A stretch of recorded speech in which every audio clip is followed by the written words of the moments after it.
Ba-doop.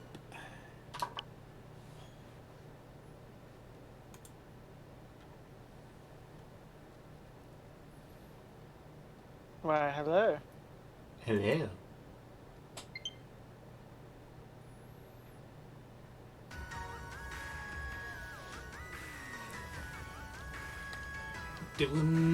Doing the thing again, once more. Mm-hmm.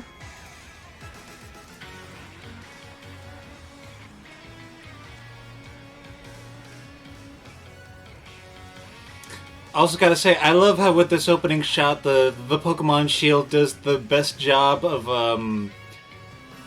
doing a Mike Wazowski on the 6th Pokemon.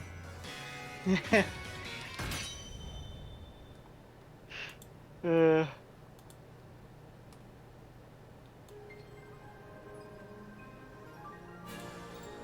Alright. Let's see.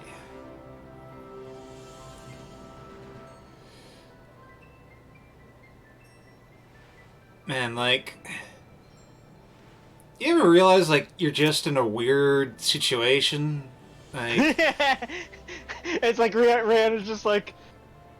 She just, you know, snaps to me like, oh man, had a bit of a moment there. Alright.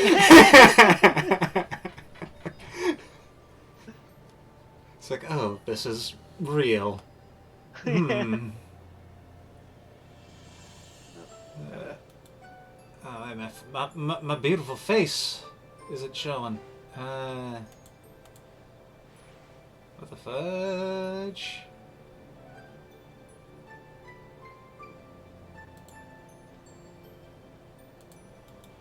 Got a webcam.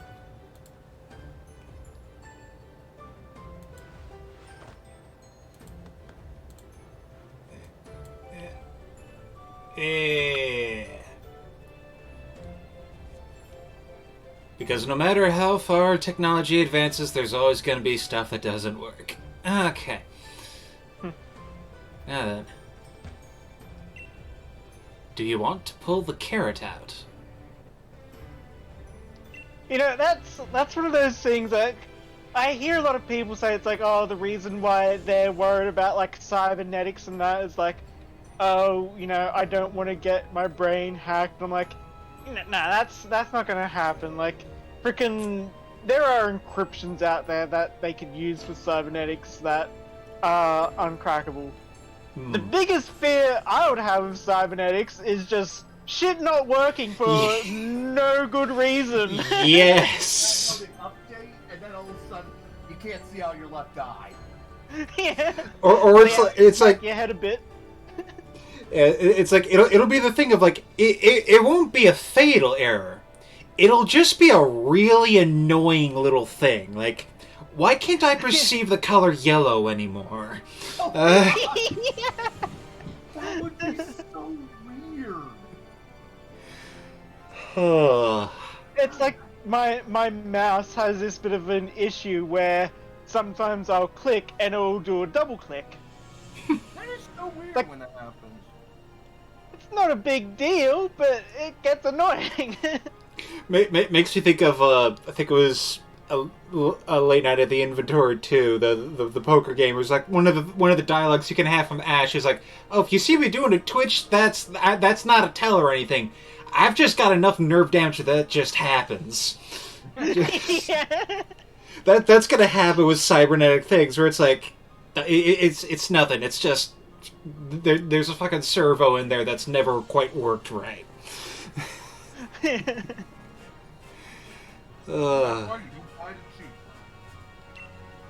Oh, so you a bit quiet, Bren? Oh, sorry. 1, 2, and What pull. happened?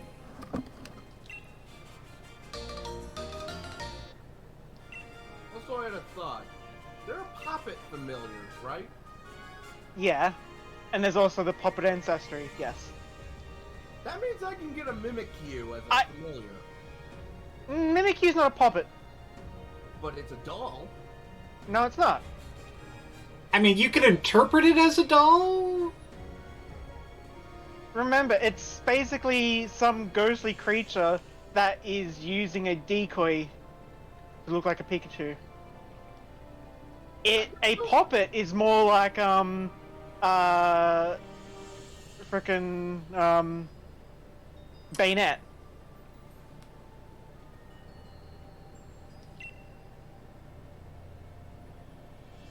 I could still see it. That care will be the key to luring. Nah, because I mean, yeah. Oh yeah, that's right. You need to do the Reigns of Unity first. Hmm. But I doubt I shall ever get another set from the humans in the village. I don't think your horse even wants to come back. I think those ranches brainwash him. I think you do have to fight it though first before you get. Oh yeah, you gotta prove yourself, or... Or rather, it doesn't want to be with them, but you have to show him who's boss. Also, those eyes.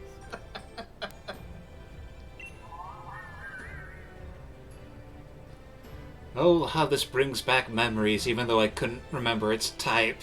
Rihanna has a I am look a up. bad You're friend. making this shit up as we go along,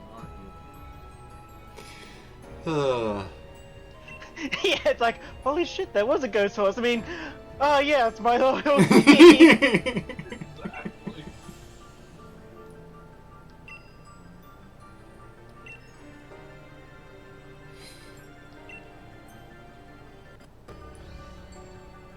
We must make haste.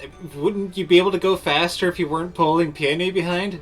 No, he is absolutely necessary. Boy, those villagers are going to be really confused when Nightmare Moon shows up.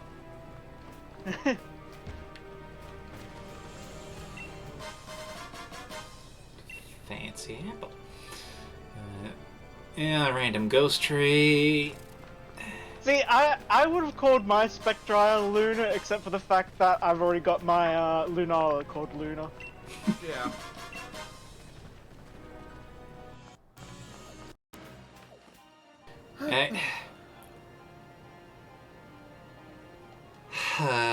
You...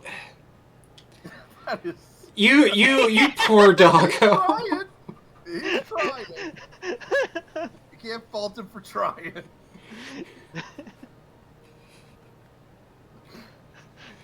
You know, it just, I've said it before, it just seems so right for him to be doing. Sure, he's a legendary, But he's ancient still- legendary creature, but he's still a doggo. Yeah. It's like seeing big cats in boxes. It doesn't matter how big they get, they're still a cat. Yeah. And it's like, it is a thing of like dogs, they're, bless them, they can be clever when they need to be, but sometimes they're just, bless their hearts. Fun bit of a DVD screensaver and they only act when it hits the corner. God. Now, this brings me back to the idea of like Mewtwo just being like an average cat. You catch Mewtwo doing something embarrassing, so it just like he just brushes it off like, you didn't see me doing that. That was completely intentional. And then you're holding the camera. Then it immediately psychic crushes it, mind erases you, and teleports you away. He's like, whew, almost lost my cool there. Now, what is that yarn? Is the right way? Yeah. Whereas Mew, on the other hand, would totally like do something silly. Yeah, it would do something silly, and then be seen doing something silly, and just keep doing it. Yes. If anything, it might even want the attention. Yeah, I think one of the best introductions to Mew is from the movie. Just the very first thing we see of Mew is just playing around with bubbles. Just fucking Yeah. with Mewtwo. It's either Mew is a few balls short of a team, or it is actually a lot smarter than it looks and is just trying to tilt Mewtwo. Also, I gotta say with this, I love this. Please help! There's a Pokemon threatening our village. How? Don't you see it? It's standing there, menacingly. Yeah, exactly. Like, you have Pokeballs, right? You have Pokemon, right? Like, I mean, why I would think you the only two Pokemon we've seen in this village is the old lady's Whismur, which ain't happening against the Spectrier. got a And yeah, the Steel. frickin' Well, Spiel, you got the yeah. seal, yeah. Nebula. I mean, there's also the frickin' Cosmog and Yeah. Eevee, but I don't think they're exactly a And I mean, Zamasia. all the Pokemon that are outside are just wild. So. I swear to God. There's not even anything in the way.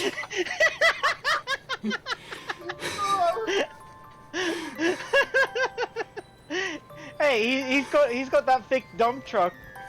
Apparently, this is just. Okay, come on, you. See, I'm you can get around it. You can. Oh my God! Are you serious? You. Dude, what's wrong with your dog? There's so many questions. All right.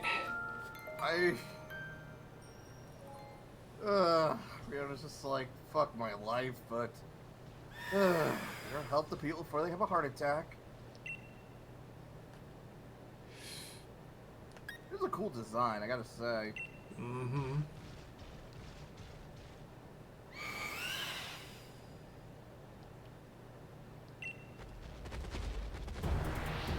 Well.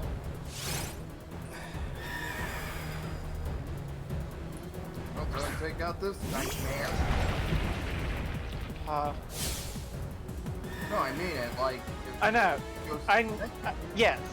That's why I said ha. So I get the joke. Actually, I think that is actually a monster in D&D. Yes, a nightmare. Mare. Horse. That's where it comes from. Okay. Yeah, that's where I saw it. Yeah, that's where I'm going crazy. I'm sorry. I'm sorry.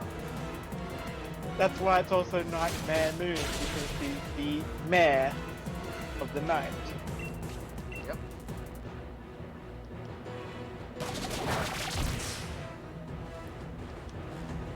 Thrash. No. Ah. Could have gone better.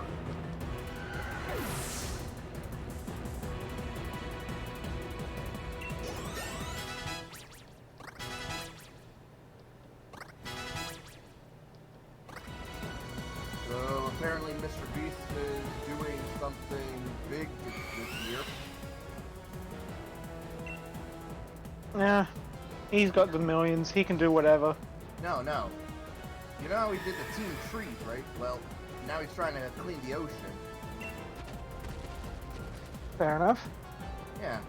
Love But him I'm or saying, hate him. he's got the money, so he can... Love him or hate him, I at least appreciate the fact that he's trying to be a I don't know much about him other than that he's like the richest, or second richest. Yeah, I can't remember if PewDiePie is richer. Either way, some people find him cringy, but, and me, I'm not really a big a fan of all his stuff, but I appreciate his philanthropy. Using his YouTube clout to bring attention to things. So, yeah. Definitely a big thumbs up for me. Mane hair that belonged to the king of Bountiful Harvest, beloved steed Spectrier. Hair is very smooth to the touch. And Riona's just thinking, I wonder if I can ask her where she gets her condition. Oh, kind visitor, how could I possibly thank you enough for saving the people of this village? Your wallet. Hand it over. Like, saving is a strong word. No, it's more like you're under new management. I had no idea such a vicious Pokemon still existed in the tundra. Why, it Dude, reminded... you have fucking trees out here. I mean, horse is a horse. Why, it reminded me of that Pokemon in the fairy tales, the loyal steed of the king. As I recall, it was some sort of ice Pokemon, though. But no doubt I am overthinking things. What is that you have there? Is that a tuft of black mane hair? In the fairy tales, it is said that by weaving the hair of the loyal steed together with the radiant blossom grown by the king, it is possible to create the rays of unity which links the king to its steed. Okay. It's like what eventually you see Calyrex riding off on Spectrier, and you see Glacier, whatever it's called, just sort of sees it and then has the whole Wolverine caressing the photo. Or it's walking away depressed with the Hulk theme playing, you know. Okay, so he binds it with sympathetic magic. Okay. So, in other words, brainwashing. Got it. So you've never seen any kind of radiant flower? You can.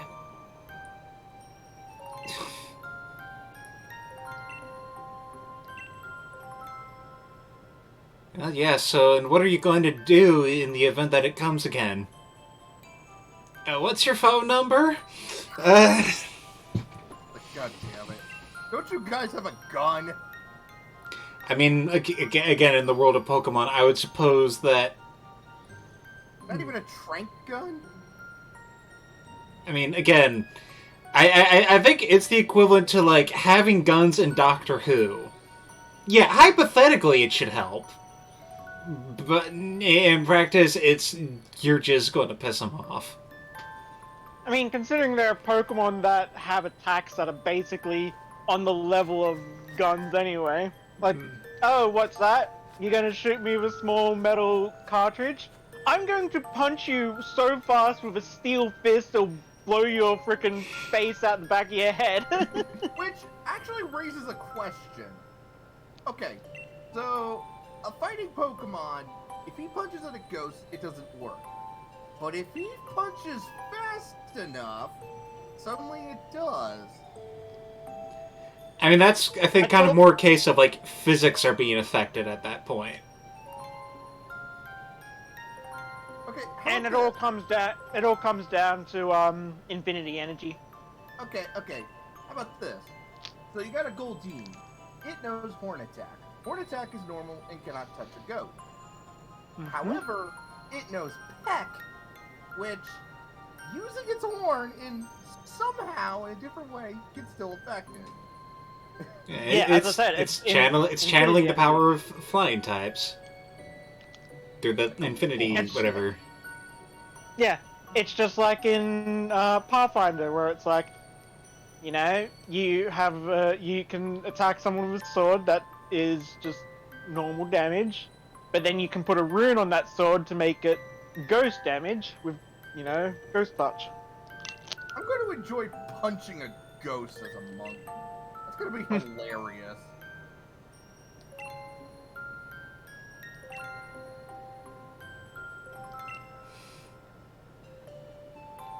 Let's see. As soon as he can stop the humans because they lost their faith in me. You know, you could have just asked them, right? Ask them why they stopped worshipping. I feel like that's almost a pride thing at that point. Yeah. Who am I kidding? I will say, though, with this has me, like, I hope in the Pokemon games to come we have more things where we directly interact with legendaries, because as questionable as Calyrex is, it's kind of fascinating being able to interact with him like this. Yeah. Yeah. And it's one of those things where it's like, it's one of the reasons why I think the anime portrayal of Mewtwo is far greater than the game portrayal. Because Because while it's the like, game betrayal has like somewhat of the mystery that you can unravel, not as good as the anime yeah, humanizing Mewtwo.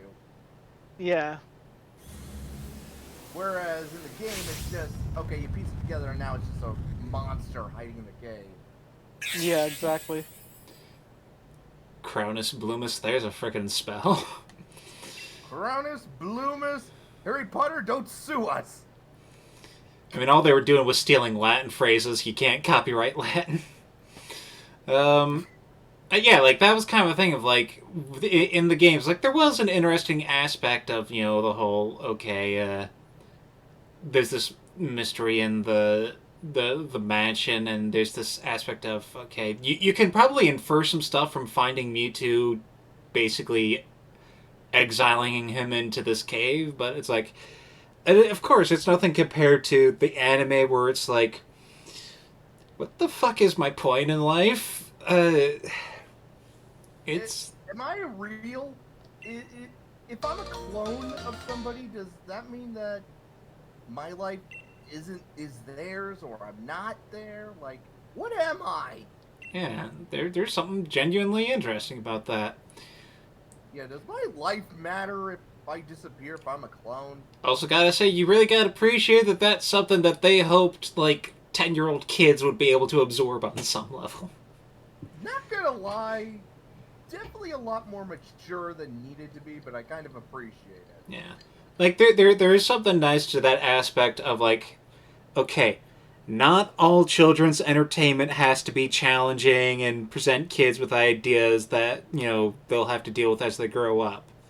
But man, it's nice when you have something like that that can either you see it as respecting the intelligence of the child or at least helps give the chaperoning adult a reason to not blow themselves up.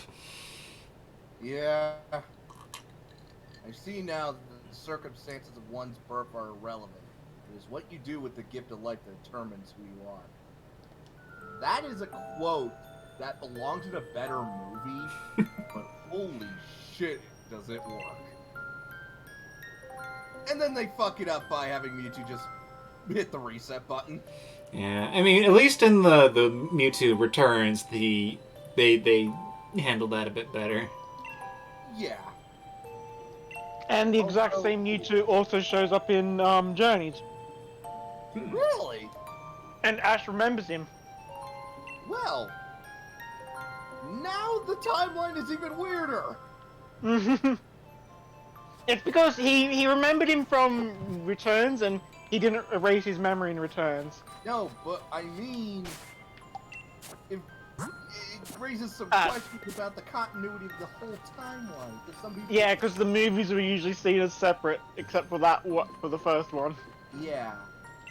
And I mean, I've seen people analyze some of the movies and try to figure out, okay, where could some of the movies fit in the timeline? And some of them do kind of fit. Like, Mewtwo Return, you know, the Mewtwo ones, Celebi one, because, Ash actually remembered Celebi, and not to mention, there's an episode where they're literally right at a lake that looks like the one in the movie, so, yeah. But, the continuity's all fucked up. Mostly due to the fact that Ash doesn't age, yet everyone else seems to. Yeah. Like, that's always one of those things where... I think I remember the dudes giving some reason about how, oh, you know, everyone eventually gets into it and Ash can be there for them, but it's like, man, that's almost as good a justification for just bringing in a new protagonist each one, because it's going to be someone's new thing that they get attached to. That's exactly what they do in the manga. Yeah. This is why I think the Adventure manga should have been the anime. Because you have the different regions, the characters show up to help each other, and each of the protagonists have their own style and personality, not to mention their own team. So you don't feel like, you know, I mean, Ash always uses Pikachu. I know he's the mascot, but wouldn't it be nice if, you know, he didn't all the time? Why not give Yavoy a chance at being the main character? He's kind of being the secondary mascot anyway. Oh yeah, there's always one. There's always one major character that now always ends up with an Eevee, ever since Kalos. That is true. Huh. Yeah, you're right. Huh. Yeah. Much as I like Pokemon to be like the constant thing in pop culture, I just feel that switching out protagonists would be nice, if only for a change of personality. Yeah.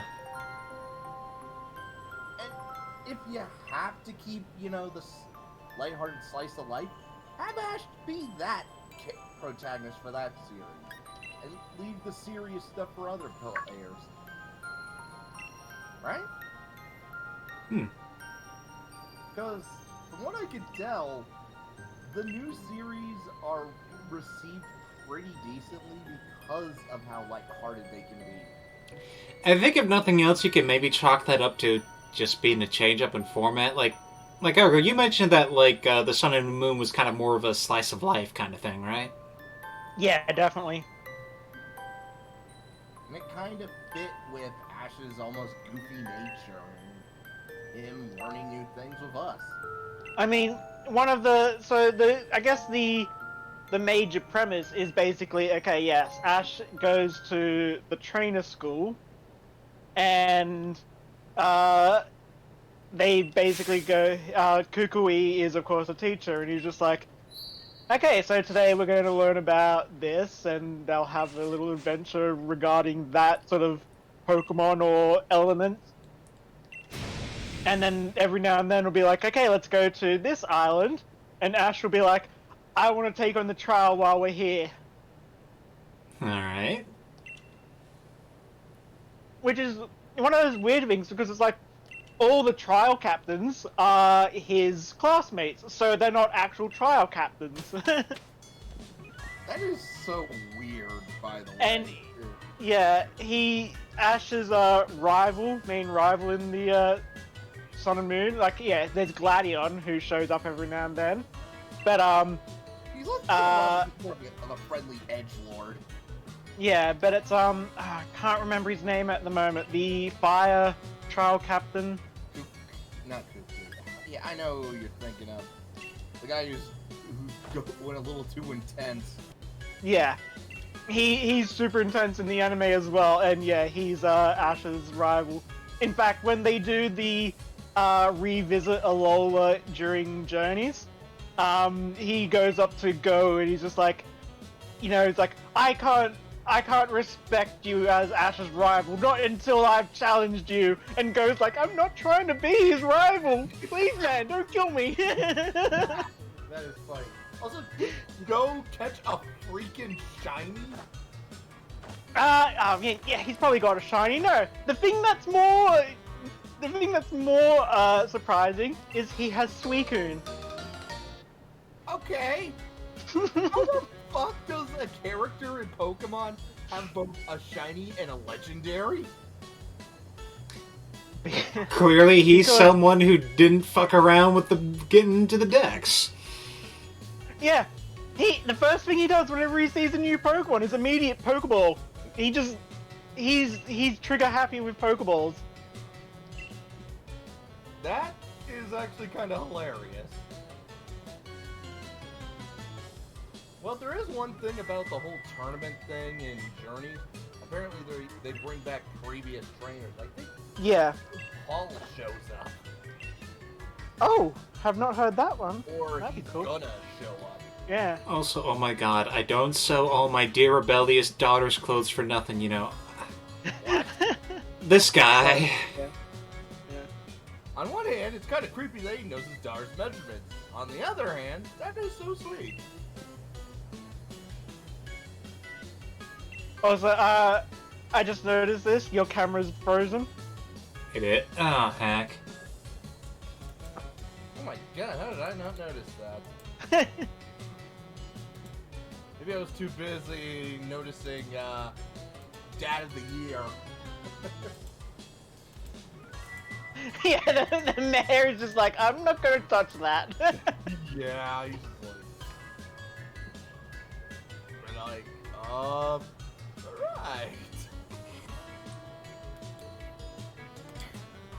Dad of the Year, people.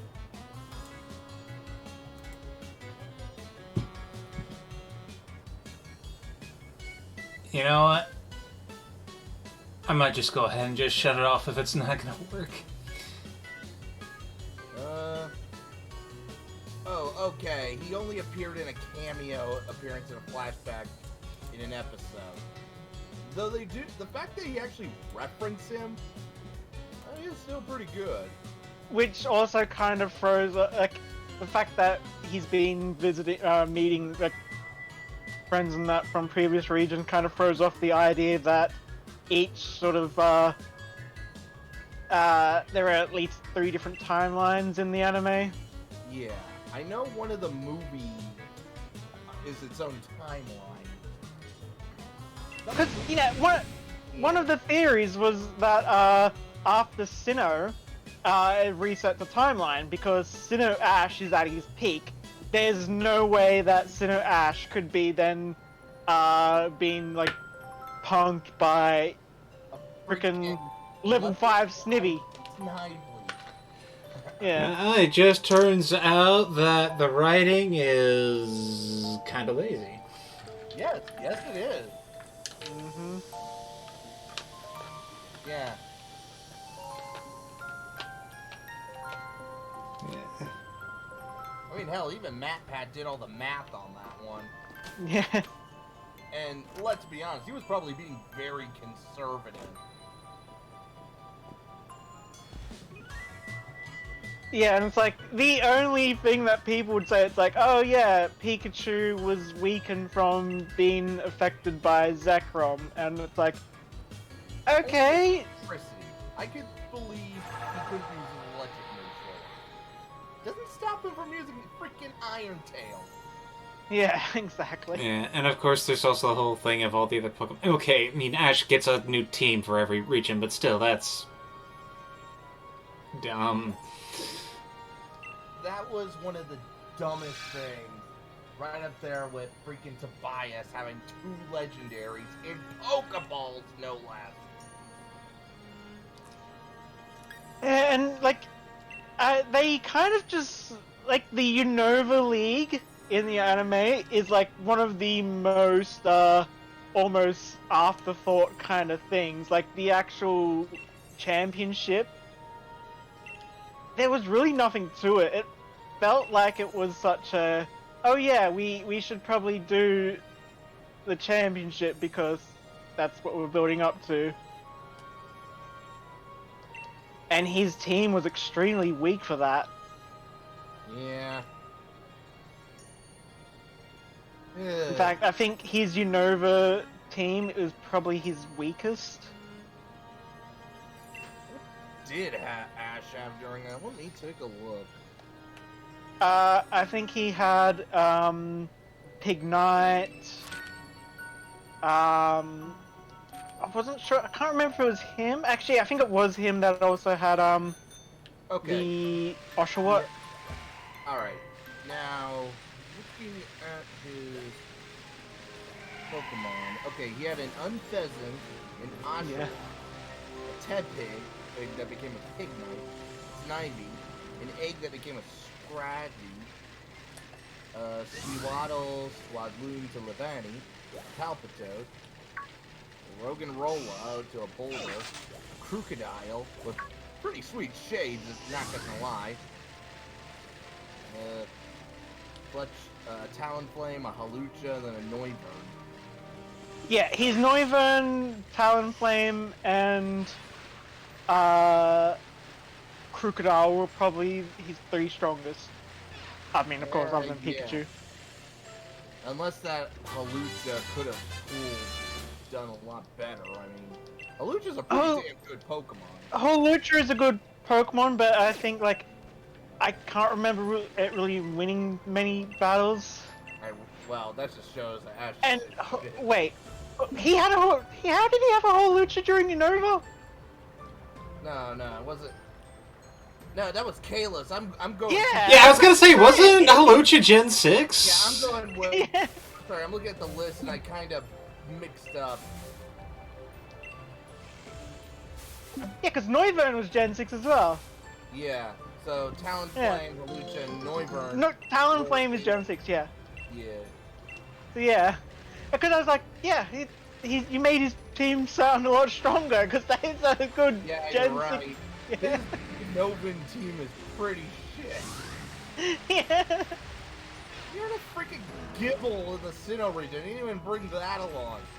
And it didn't even evolve to a Garchomp, so It was just a cute little biter. That's it. yeah.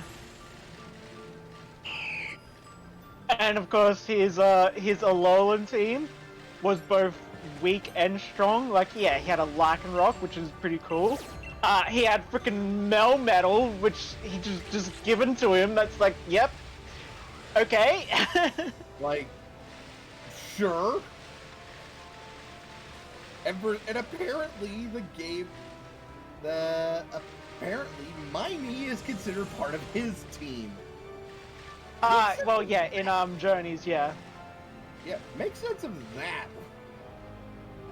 Because basically in Journeys, because he's like, okay, yeah, I'm going to be a research fellow for a Pokemon professor. So his mother's like, well, then since you're not gonna have like Brock or anyone like that to look after you, I'll send Mimey along. Mm-hmm. Trouble at home? Is that why she wants to get rid of him? Well, no, because they still, you know, when they go back, you know. I'm just being. Yeah, but it's just the idea that, like, I can't remember the exact reason why Miami goes, but it's just like I do like the idea that every generation Ash has always had a companion that has sort of been the team mom or the team dad that's looked after him basically, because he can't look after himself. God, that is pathetic. You know, But yeah, looking at his GOAT Journeys team, damn, it is a really good team. yeah. Because they're emphasizing that Ash is the battler in Journeys, whereas goes the capture. Yeah, but yeesh. You got maybe not the most diverse, but damn. One that I don't like being on his team is, of course, the Fossilmon. Honestly, it probably would have been alright if it didn't sound like a retard. Let's just be honest, that's what it sounds like. I've listened to it. Yeah. God, that is so cringe. It's bad enough it already looks like it would scream, "Please kill me!" Oh god, Like they even have like, he enters this like water-based athletics competition, and when he uses that Pokemon, I can't even remember its name. It's like, it shows that he can't swim. It just sinks to the bottom of the water. And I'm like, It's like a Magikarp! at least a Magikarp can swim! No, I remember with the SS ad with That again, that's kind of that's Gen 1 misrepresenting Magikarp, or at least that was just a bad Magikarp. yeah, at least until it evolved. Which, by the way, what was stopping James from just returning the Gyarados to his ball? Like, Fear? how bad would it be if he had a Gyarados? Yeah, probably fear. Let's see. Oh, definitely. They had bricks of shit in their pants. I mean, I know I would if a giant sea serpent was growling at me. Also, they almost died. Like, God, such an. I do like Aurorus, and they're adorable. Yeah. So I was wondering, I guess Absol's reaction to people is fucking ignore. Oh my god, that is Astra. Just pretend they're not there.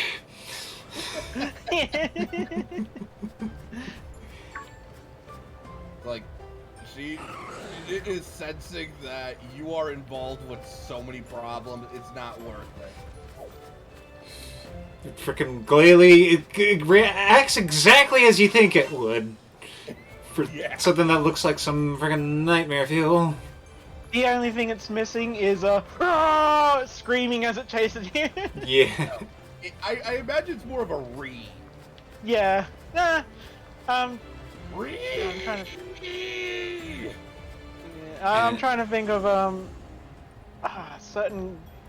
There's a certain game. I think it's like a boss or something like shoots screaming skulls at you, and they scream. God, that does sound familiar, but I can't remember what you're thinking. Would that may have been the thing in the one of the Rayman games? I swear I remember a screenshot of that. Also, I love how Metang's thing is, hey, I once caught a fish this big! It really does look like it. And knowing Metang, it didn't use a fishing rod, it just grabbed it. Yeah. Let's see. Ooh, we got the evolved duder. Hey.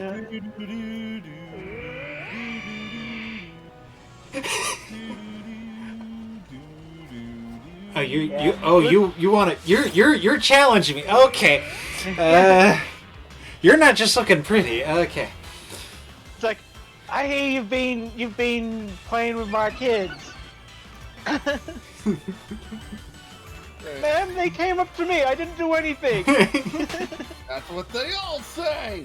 Oh wait, this is sir. Also, I'm still pissed that Ash traded away his A-bomb.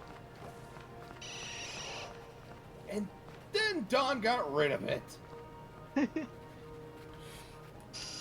Yeah, this is not an accurate representation of Zubats. They should all be homing in on me. Yeah, this feels kind of weird. It feels kind of weird not being... Oh god! I was being sarcastic! The Golbat's like, well, as you wish. Yeah, that Zubat was just the it was just the homing, the beacon. Yeah. Ooh, Gibble. Yep. What do you do, little land shark? You want to play, okay. God, it's so cute.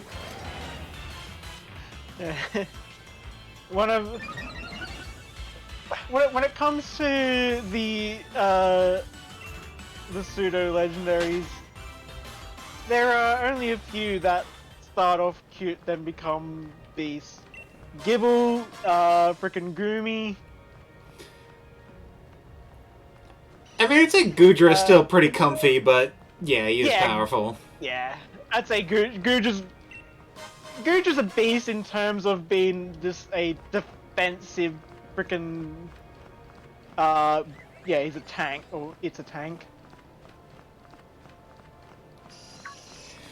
Yeah, But like still very huggable. Yeah, like I think of Gudra is the kind who just someone comes up and punches him in the gut, fist gets stuck, Gudra just gives them a hug. Yeah. And then they suffocate, and that's how it gets its meal. It's like in Journeys, Ash's Dragonite is very, very huggy, and when he goes up against Iris and her Dragonite's a huge dick, and actually intimidates Ash's Dragonite. Well, actually, I wouldn't say it's a dick, it just looks very intense, so Ash's Dragonite's like, not sure about this. Ash, I don't like this playdate. Yeah. And its Gengar is just a lonely Mr. Totoro. God, yeah, the the Gengar's story is kind of heartbreaking. Yeah. It does goes to show that Ash is a good person. Yeah. Yeah. Which is, you know, one of the reasons why Mewtwo actually ends up kind of respecting Ash. I mean... Just be like, you're one of the good ones. And what's that supposed to mean? About 90% of the humans I've met have tried to capture me, use me, abuse me, experiment on me. Can you let me have this? Yeah.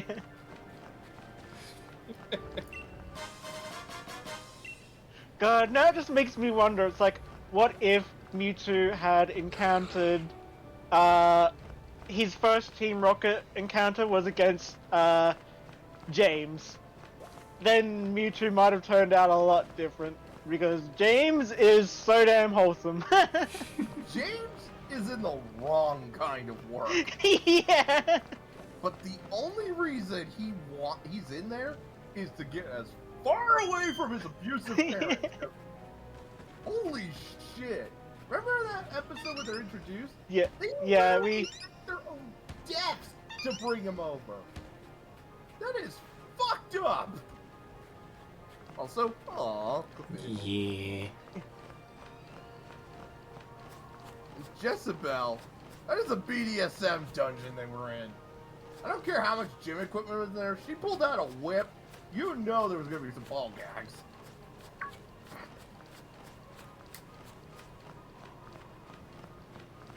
Also, some stuff that I learned, that it kind of shows you how dark the games can get compared to the anime, even though we were just referencing this exact same thing happening in the anime, though to a different degree. I'd say James was emotionally abused. But in Sun and Moon, you can actually meet Guzma's parents. And you see that his father is actually kind of an arsehole. And you basically find that, you know, Guzma basically ran away from home, and in his parents' house, his father has a bag of golf clubs that are all bent and broken. Oh. I hope they are implying that he broke them in his rage of his son leaving, and not over him. Because No, it's implied that he was physically abusive to Guzma. Jesus. Damn. Yeah. Like, Guzma is funny edgy.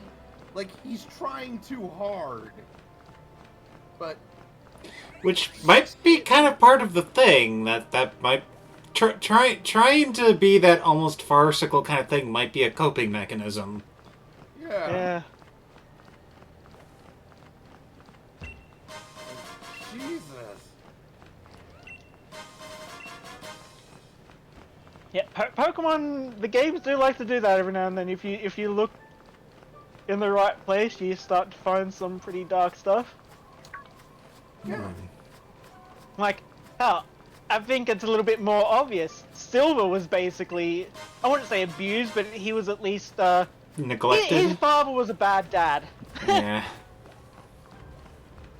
Yeah. I mean, his father was, Giovanni. Giovanni. Oh, you wanna know what his backstory was in the manga? When he was like 4 years old, he got kidnapped by Ho-Oh because some asshole wanted to basically make some teams of super trainers. Like, he forces them to wear masks, team up together, specialize, and use them as criminals. And he grew up not remembering where he was for the longest time. Well, damn. Yeah. Oh, and by the way, this villain, the Mask of Ice, it was freaking Price, the gym leader, who was doing it. I mean, Price was always kind of implied to be a bit of an asshole. Yeah. Reminder, in the manga, like, half of the gym leaders in Kanto were part of Team Rocket. Yeah. For me, that's something I'm not quite that into, but like, that is an interesting take. Yeah, like I mean, Koga, the mercenary ninja, yeah. Lieutenant Surge, and Blaine, but he left after his involvement with creation of Mewtwo, and later teamed up using Mewtwo. But yeah, isn't it like at least I think they did it with with Let's Go Pikachu and Eevee, that like Lorelei is actually a Team Rocket member, if I recall, or did I see that wrong? I didn't really... That no, like I think she might have helped out with a thing against Team Rocket. Right, yeah. Yeah, he was against it because one of the Stebby Islands actually was her hometown. Yeah, I couldn't remember like I didn't pay too much attention to Let's Go. Although Yeah. in the manga, the Elite Four were a villain as team for a while. Yeah. Like I think it was like I forget what her place was on Let's Go because that was also a while ago and that was one of the smaller changes they made. But like I do remember she was somewhat proactive. I want to say.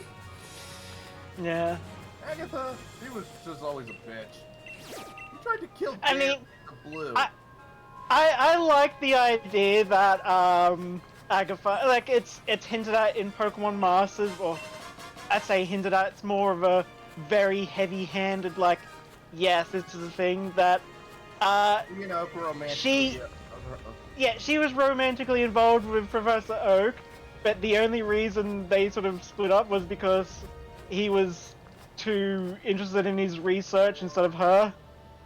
In the manga, they go with that, except it was also a philosophy argument. So this whole thing was around for a while. Yeah, manga is definitely a good read. And Yeah, it helps the interpretation of the villains. Yeah, I hear that manga Lucamine is even worse than game Lucamine, and I'm just like, I haven't gone that far, and yeah, I'm kind of scared to see that as well. I like my wholesome Lucamine from the anime. Yeah, like she's still creepy as fuck, but In the anime, not really, no. no, the whole overbearingness is sort of uncomfortable. But it's not as bad as she was in the game. In the game, there were so many red flags. It was an entire communist, flag right in front of you. That's how big of a red flag she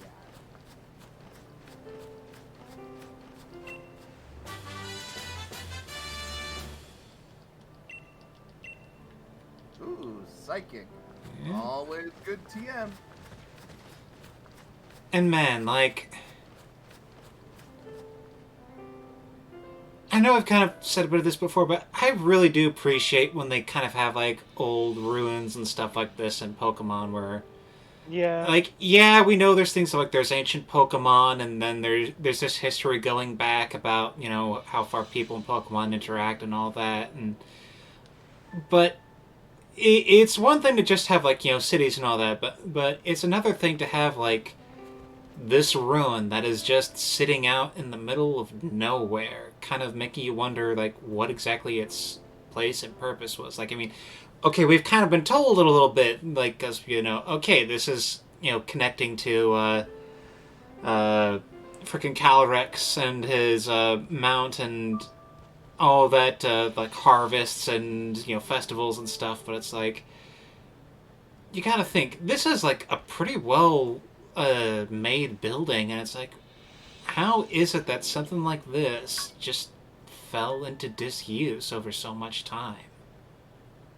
I mean, if I had to guess, one of the theories that people would probably try and bring up is like, maybe this is one of the castles that was involved in the war from 3,000 years ago. That might have fell into disrepair ever since the weapon was fired. That would make sense, yeah. You know what I'm thinking? I really need to play the Xenoblade Yes. I keep telling myself I need to get it at some point, but then I buy a different game, and it's like, ugh. Bren, if I were to give you an eShop card for the value of Xenoblade Definitive Edition, would you buy it? Uh, let's see, how much does it cost? I think like Because I $60 would feel bucks. uncomfortable if I was given an expensive game. It's one of those, I feel uncomfortable accepting gifts. Yeah, I'm not an asshole. That's fair enough. Though, admittingly, well, it is on Amazon, $45. That's for a pretty good price. Yeah. I'll probably get it around Christmas. Because... Yeah, it is a great game, and What kind of RPG is it? Standard or action? standard with a bit of action. If I were to describe it, it's almost kind of like an MMO, sort of, in that there's like an open world and you encounter mobs that are, there. Yeah, but like when it actually comes to combat, like you have all your moves are basically on a cooldown, and you can move, but it's not like you have to like use your reflexes. It's just It's positioning so that your attacks Yeah. can target multiple enemies. So it's kind of like Chrono Trigger in that sense. Yeah, and Kind also of. like certain attacks, like back attack, that will do damage, extra damage when it's from behind. Mm-hmm. So again, it's like Chrono Trigger, where it's a turn-based one, but positioning can help. Yeah. Not really yeah. turn-based, but I mean, More again like active time battle where you've got cooldowns. yeah, and you control one character, and you have a couple of AI companions that help you. And of course, you can change which character you're controlling. Yeah. And I will say this as the very first heal you get is probably one of the worst characters in the game. Don't at me.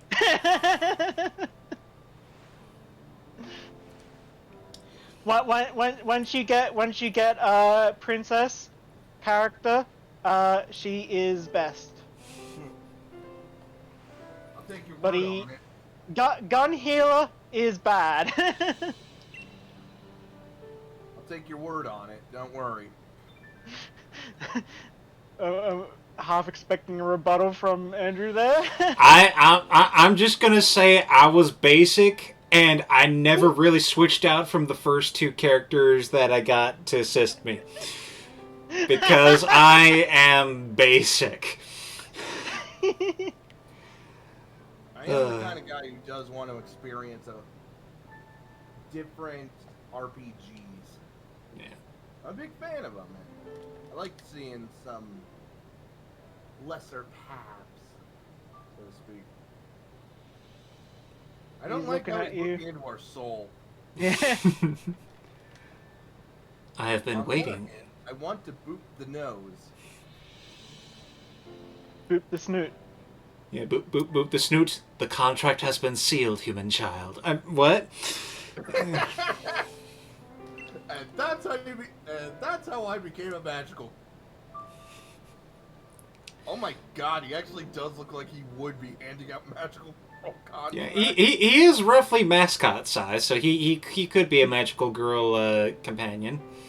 And I could totally see a moment where he's at the house and the main character has to explain, oh no, it's just a weird stuffed animal I got. The Crown Shrine is a place I once called home. Spectria must think me helpless now that I have lost my powers. It taunts me by making this place its own dwelling. I see you have indeed... I think you're reading too much into it. Yeah. I see you have indeed brought me the reins of unity. You have my thanks, child.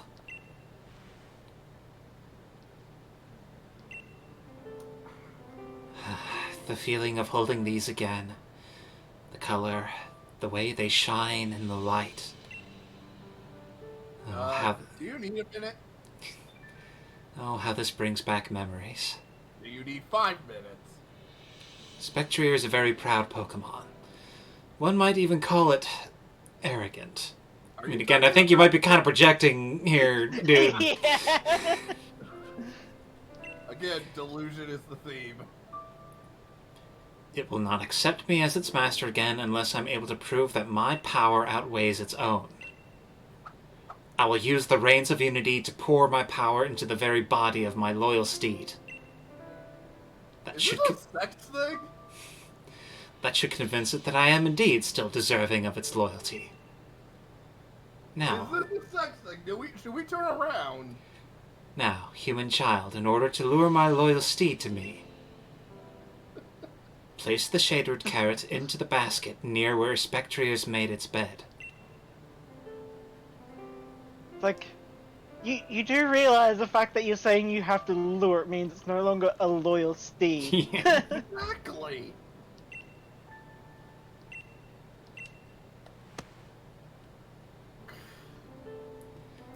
That's a carrot, alright. Yeah, that's a big one. The time has come, human child. But you have successfully defeated my loyal steed once already. It will not willingly approach anyone it considers to be a threat. You must hide and wait for it to appear. Do you really think it's that stupid? That's why you're hiding.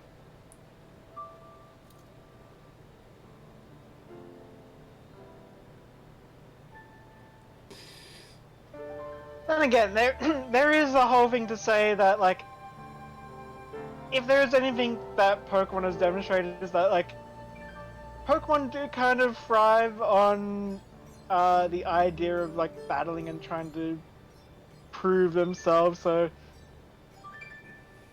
I could easily see it where, like, Spectre's like, oh, you're no longer worthy, you don't have that proof of ability to handle me as a companion.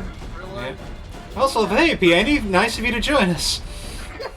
Yeah. Really? It doesn't have eyes, nor is its legs connected to its torso. I mean, it seems to have, like, eyelashes at least on one side. Yeah.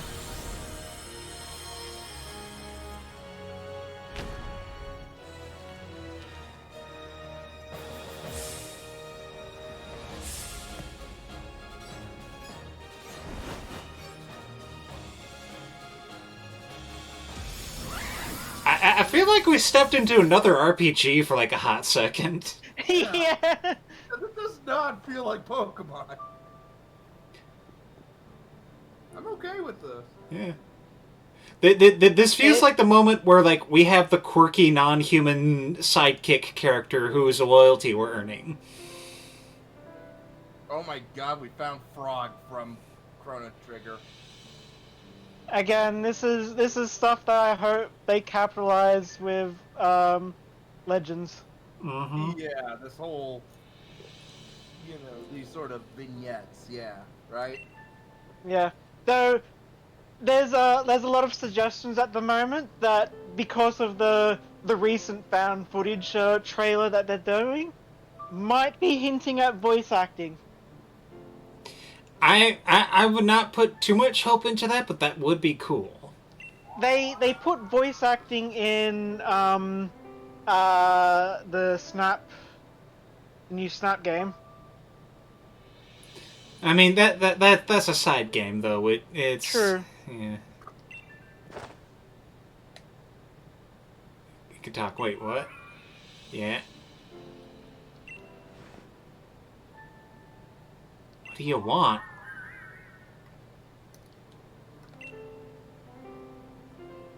I've got no idea what you're saying, but somehow it also makes sense. God, he's been fricking around in your brain too much. Yeah, that's definitely a concern. Also, does anyone smell burnt toast? No, but I do smell pennies. Ah! Human child, thanks to your efforts, I've been reunited with my loyal steed. And now I am finally at my full power. I shall now rule, you stupid people. Don't Dun dun dun. I was convinced the people no longer believed in me, and I had also lost my loyal steed. I was trapped in the throes of deep loneliness. But you saved me.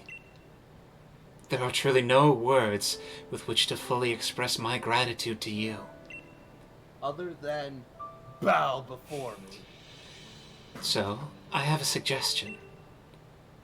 If you are able to catch me, even with my powers restored, it will prove your worth beyond my doubt, and I shall lend you my strength on your journey.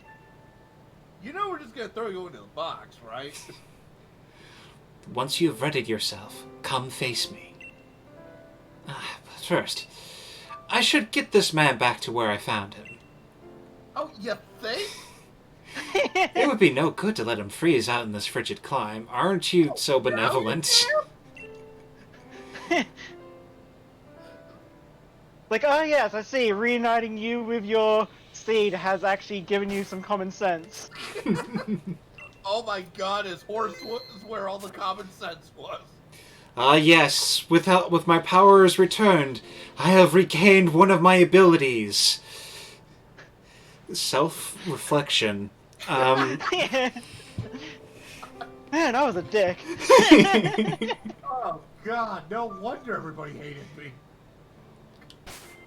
Okay. That actually explains way too much.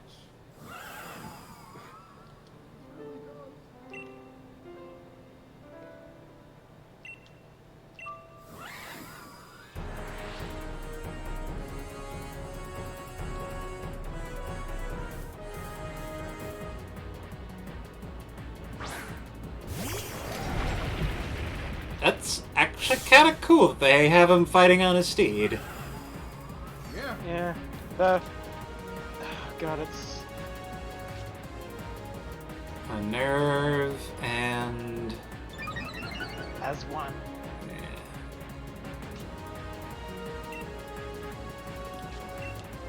So it is kind of weird. Like Mantine with Remoraid on it. Like, did you get both in one Pokeball? Yes. Yeah. They basically do. You can't actually... I don't think you can use Calyrex without being on...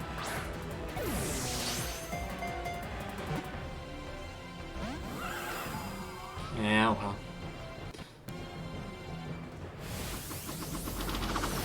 well. Yes, you thought you could catch me, human. It'll take more than one Pokeball to catch me. Okay.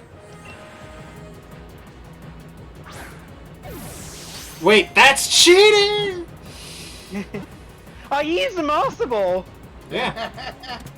You didn't see that coming. Oh, man. I mean, yeah, you got two of them.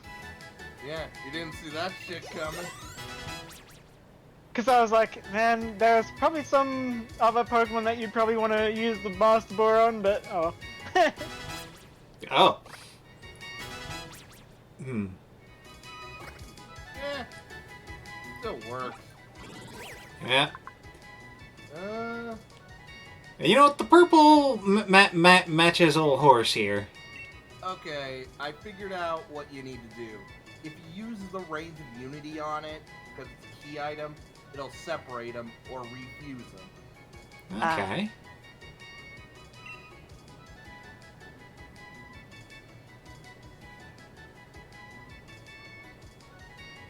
Let's call him asshole. Actually, he looks more like an Oberon. I'm just gonna leave that as is for now.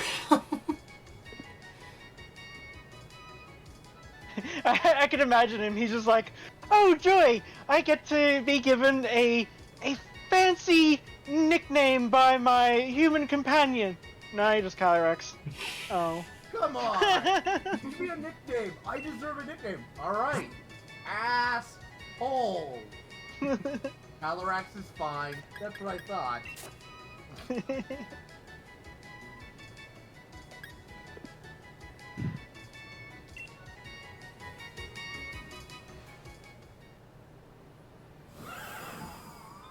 Human child, No, I should refer to you by your name now. Riona. Oh, so you have been paying attention. He is so pompous. I look forward to what adventures we might have together. You're lucky you're a legendary. You'd be in the box. Also, It's like, go ahead. I was just gonna say, oh wait, he's talking to us. How? Oh, Right. I'm using telepathy, of course. Didn't you need a person to talk? Did I say that? Self-reflection, and I was an asshole. But again, it's one of those funny things where it's like, oh yes, I can't wait until I see what adventures we go on. But for me, he was the last one I captured. I've done like all the other side events and that, so I'm like, Oh. yeah, you're going straight in the box. Oh. Oh. Oh. Not in the. I'm fine. Yeah, everything's under control.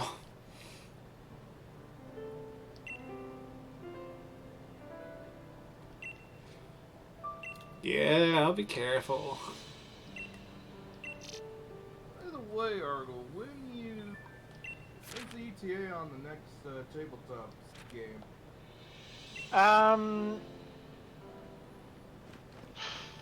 Don't know at the moment. Yeah, because I don't know if I should start on my character sheet or not, and I'm I pretty mean, sure. might as well do it now. Like, there's no reason to put it off. Yeah, And- so do you have the room set so I can start setting up the sheet, or? Oh, right. No, use, I linked what you should be using. I think he's talking about like a Roll20 Yeah, thing. no, use that, and then you can export.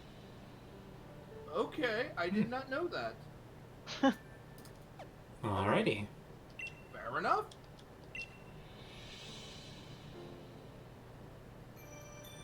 I do have one question, and it's just to clarify a few things, but I think I know what I can do. And yeah, we won't be using Roll20. I might actually be switching to Foundry. Oh, alright. But the thing is, works for either or, right? With the whole exporting thing. Yeah. That's good. Actually, I think it works. I think it exports to Foundry. I can't remember. There might be an API thing that you can use to export to Roll20, but yeah, I'm not too sure. Well, as long as I don't waste my time, I'm okay.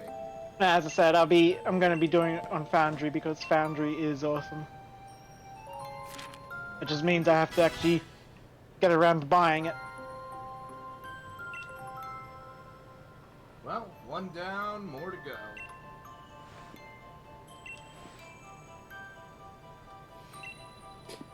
Quick question: does Foundry have a music system like Roll20? I don't know. It's a very moddable system, so possibly. Alright. And I'm sure it's gonna be like one of the, even if it wasn't, it's gonna be one of the first things somebody figured out to mod in.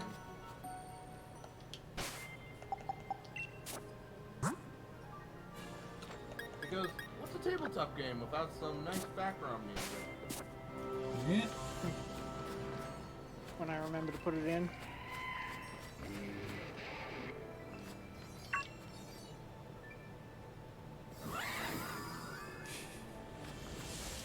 You know, don't you just wish you could write on the back of that with them? It would make travel so much easier. Yeah, like that's one thing I would like.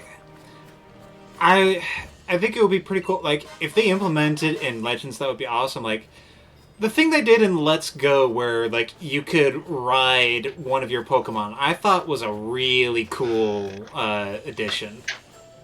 Yeah. I think that people have... even when they introduced it with Ride Pokemon, people were still like, okay, it's cool, but I wish it was actually our Pokemon and not just these rentals. Yep.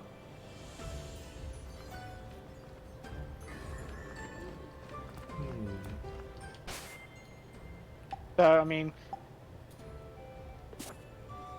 at least Alola gave us one of the greatest things ever, and that is Bridal Carry Machamp. Yes. That and adorable ghost doll. Well, I'm talking about in terms of, like, yeah, riding Pokemon.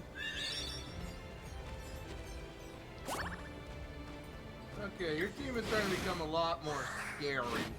I don't think I can beat this team. But I'm more than willing to try.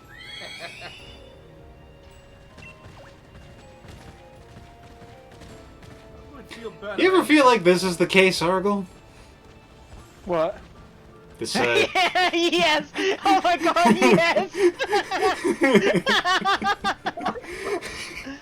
That is way too on point. Okay, you need to screenshot that. yeah.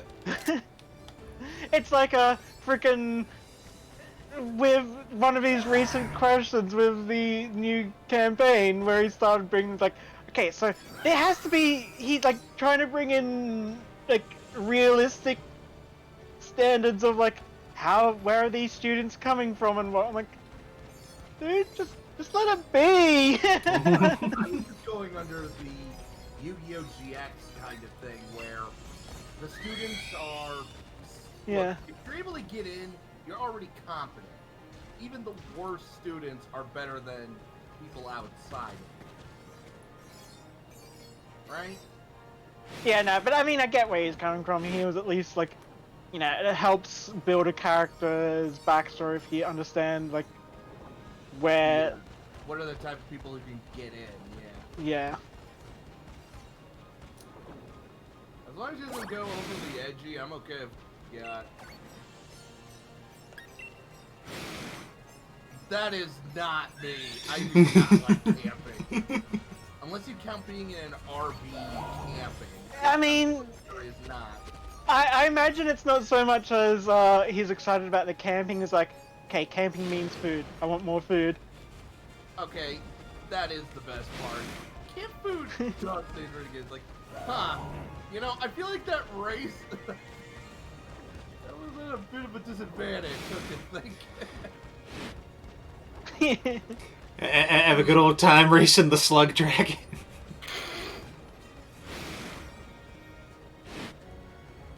I do like seeing the Pokemon interact with each other. That is actually very heartwarming.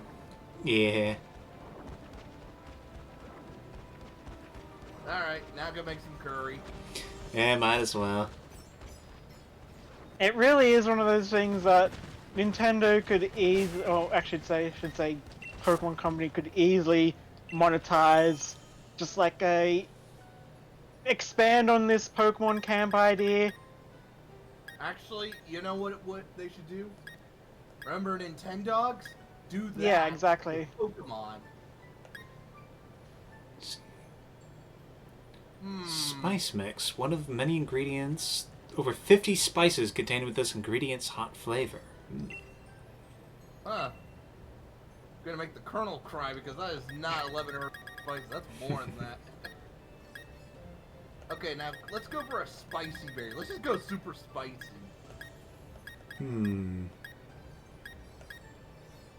Sticky berry filled with spicy components. Yeah, anything that has anything that's spicy. Generates heat. Yeah, I'd say the Chopple would fit. Alright. So you're going to go like full on actual like freaking Asian curry?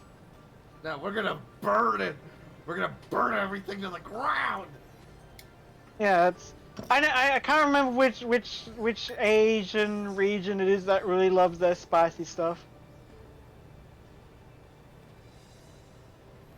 I want to kind of say somewhere around the India area, though I'm not sure. Yeah. Yeah, India, Philippines also.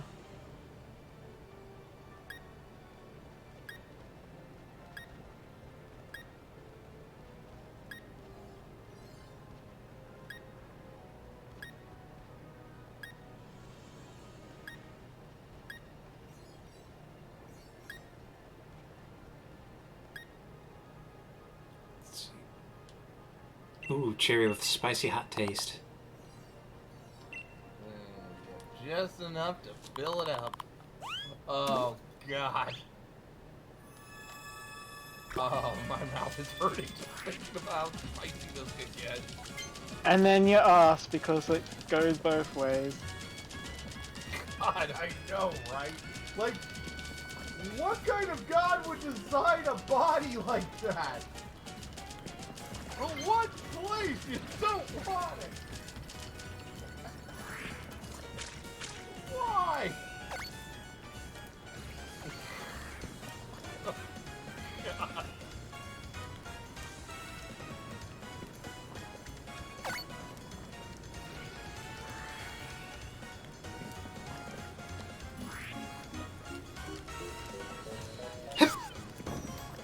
You know, one thing I wonder if it's like, if anything, it's like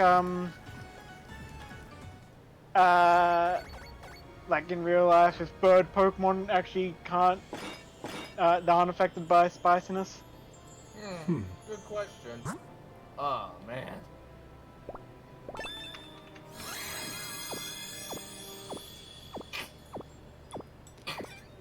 Apparently, Riona loves spicy food. Whew. This curry, it makes me feel like I want to die inside. My very soul is on fire. Please help me. Yeah, they seem to like it.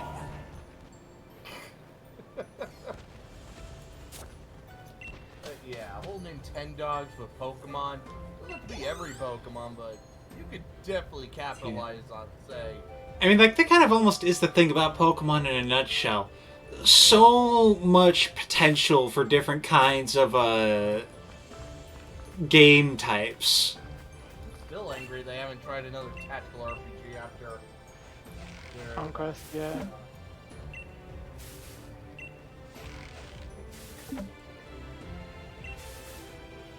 Pokemon with Nobunaga. And he had a freaking shiny Rayquaza. That is kick-ass.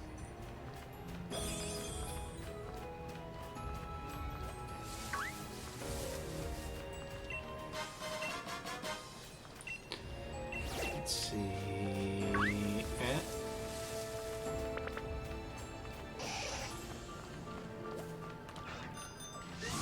Let's take a look around some places we haven't seen yet. Well, I'll definitely have fun building up my hero. I think going full monk is probably a good, simple, but awesome. Yeah. You... How do you just exist in the wild? Yeah. That is confusing. Like, I mean, on one hand, I'm glad that, like, so many of these Pokemon do not just exist as, like, a one-time thing or whatever, but it just blows my mind all the same to be like... Wait, what? Yeah. You're just here! Like... How do you evolve without human intervention? Well, I mean, at least for some of them, like especially Espeon. Espeon's the only one of the ones that only has to evolve from leveling up at night, isn't? No, I think daytime, it's... never mind. it's friendship. Yeah, it's a friendship value and leveling up at night. Or morning, day, because Morning, Espeon's the day one and Umbreon's the night one. Yeah. I don't know why I associate Moon with Espeon just because of its fur color. Right? Yeah. I think going full monk's gonna be good.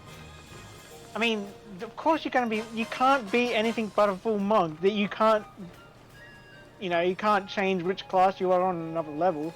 No, I mean, as in, with the kung fu fighting and stuff, I think that's gonna really be fun. Yeah.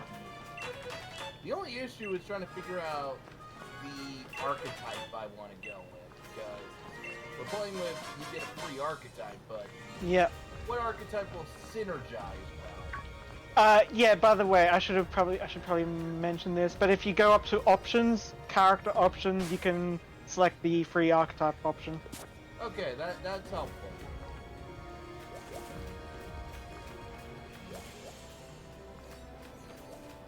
we're not restricted by any regional feats or anything, or rare No. stuff, as long as we mention it to you.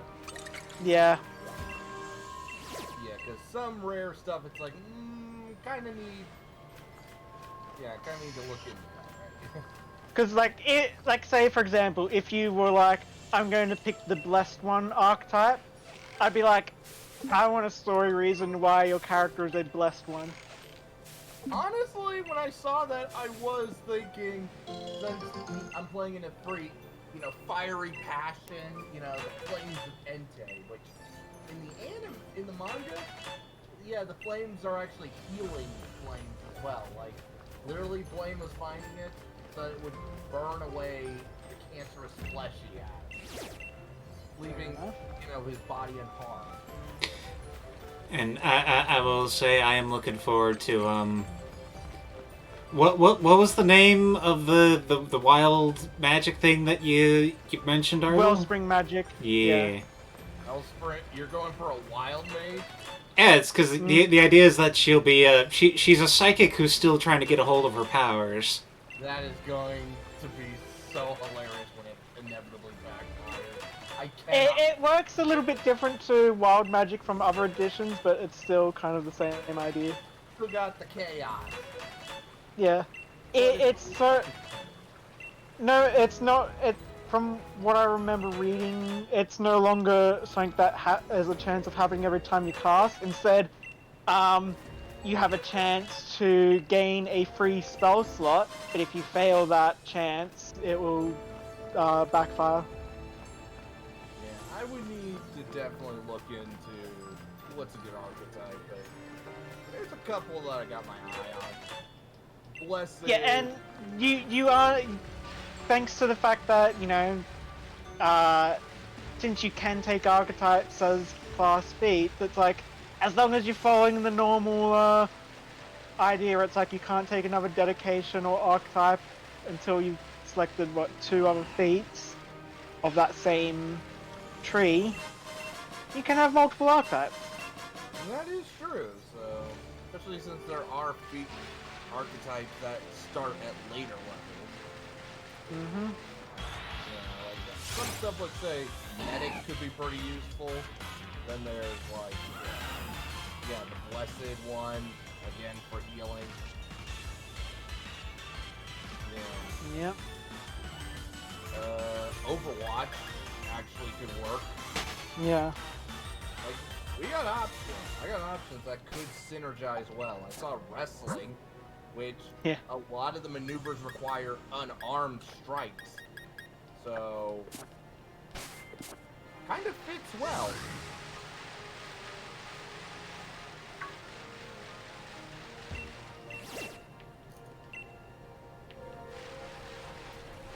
So yeah, I decided I'm gonna go a free, but only because there's no electric variant.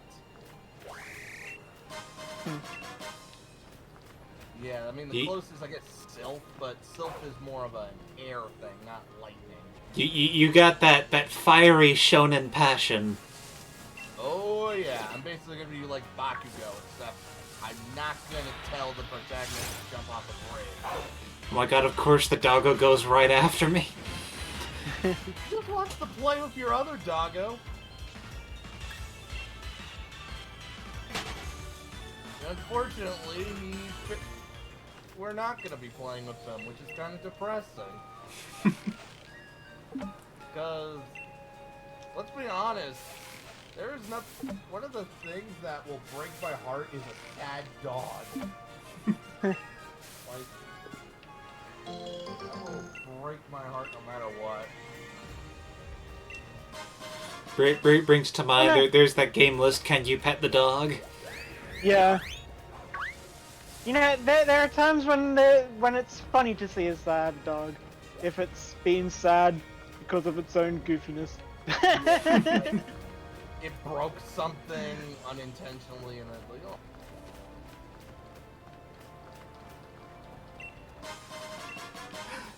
Whimsicott! Ooh, I wonder what it's gonna do. But he freaking cool again. It's like he's jumping on the moon. Yeah. Got its own It's gravity, like- apparently. Freaking. I just imagine, like, because Whimsicott has the prankster ability, it just bloody dacks you and gives you a wedgie. Yeah.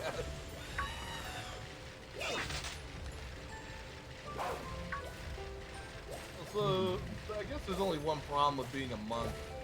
Some of the cool archetypes, like say Viking, works a little better when you actually use weapons. Well, you can take one of the class feats you can get is to use monk weapons. Oh yeah, I know, but I'm going for the smaller martial art. Yeah. Good old punch him to death. I think it fits my character well, and he also works too. Yeah. One of the things to take note of is when it comes to stances, it will base it. Some stances, I mean, most stances say you get access to this attack, which will have these things, but that does not mean you lose access to other attacks. So I think it's like with the fire talon stance, where it's like, yeah, you get fire talon attacks, which only do 1d4, but that doesn't mean you lose access to your like normal 1d6. Oh no, I'm aware of that. I figured it. Yeah. Basically, the stances are that stances, and you can switch between different stances. Yeah. So really, I'm just taking it so that it's the equivalent of me bringing a club in case as a swordsman. Yeah, there is an awesome a maneuver that you get later on if you take the fire path of fire stance, or whatever it's called, where you can basically you charge yourself with fire, run along, and just like basically start like punching and kicking anyone that you pass by as you leave a trail of fire. Falcon! Dash! Basically. I use that from Melina when I toyed around with Make Turn Monk. I'll talk to you about a few ideas. If I'm gonna go with like a fire god, that actually is going to go. Also, yeah, I don't know if you were aware of this. Galarian legendary birds. I had seen bits and pieces of them. Yep. We are now, in fact, in the place where bird is the word. Yep. Yeah. And I gotta say, I'm actually digging their design. I love Chocobo bloody Zapdos. Yeah, I'm digging it. The Moltres is kind of my least favorite, but I think it's still pretty cool. I like Articuno yeah, like- because it looks like it's part of the Phantom Thieves. Yeah. It looks like it should be stealing hearts. Yeah, it threw me off so much because I'm like, I didn't know what their typings were. Because I don't think they're dual typing. I don't think they keep their original typing. They've got completely new typings. Yeah, I think I remember hearing that Moltres was like a dark flying. Yeah. Let's see. I think it was mainly because I think it was Articuno, where I'm like, why aren't my fire attacks doing anything? Okay. Oh wait, Okay. Do you want me to tell you what the typings are, or do you want to keep it a secret? Let's let that be something I figure out. Okay. I figured I'd ask because, yeah. I will, however, tell Argle. Yeah. I already know. I've got them all. Ah. A legendary tree of a legendary 3. That's actually kind of a good title. Not gonna lie. Oh, Peony.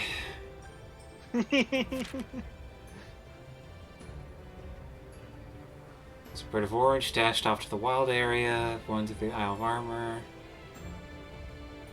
Okay. I think we're gonna have... Okay, I think I know what we're looking what you were referencing. You were referencing the stoked flame stance. Yeah, and one of its later maneuvers. Yeah, because there's another one called the Rain of Embers, which is a rare one, but it's different. It's a Phoenix stance, Yeah.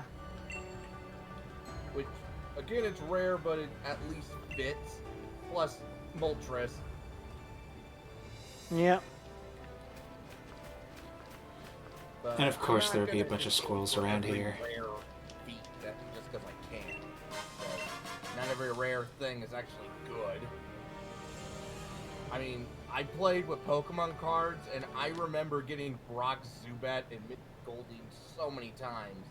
So, yeah, rare. What?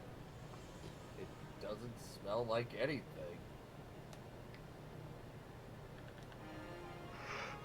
I don't know why, but that just fascinated me to see that description. Yeah. Like, so the first thing Riona did was, ooh, this is new. Sniff, sniff. I mean, it's natural to, like, you know, smell some things, some, you know, some berries, I know. but it's like...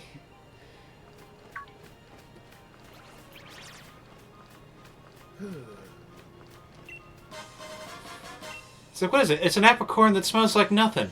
Wow,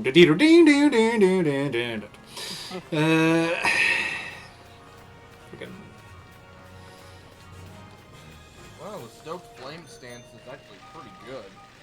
Yeah. 38 slashing damage.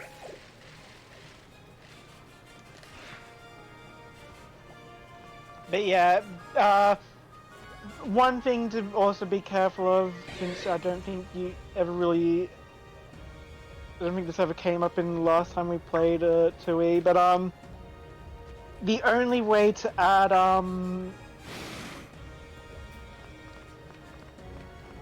so with unarmed attacks, they, instead of it being like all unarmed attacks can use your dexterity, they have to have the agile trait.